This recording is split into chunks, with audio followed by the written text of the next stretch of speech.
That was the best win of the year for a Knicks team that I am convinced cannot win the title. And I also don't think they can win the East. Is there a 1 in whatever chance of them winning the East? Sure, but I would put them behind Boston, behind Cleveland, and behind Detroit.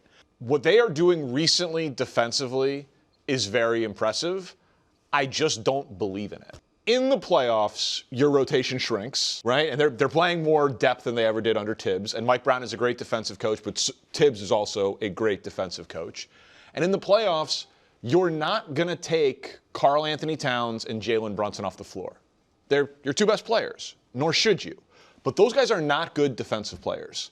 Cat played well in that game against the Spurs defensively, and I will give him credit that at times and in stretches of this season, it has seemed like he has played with more effort than he normally does defensively. I will give him credit for that.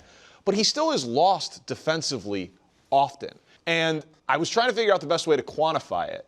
Good teams, players who play a lot of minutes. Those were the filters that I put on it, right? Yeah. So teams with 35 or more wins, players on those teams who are playing more than 30 minutes per game.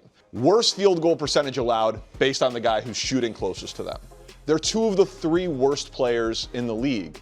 And we've all watched the Knicks with these guys in the postseason. They get targeted. I think it is a fundamentally flawed assembly of talent. When your best players are not two-way players, I think it's really tough to win in the postseason. And so I think that puts a ceiling on this team. And that doesn't even get into the fact that this has been a very streaky team this year. They started 23-9, then they lost 9 of 11, then they won 8 straight, then they lost 4 of 5. Now they're on a good stretch right now.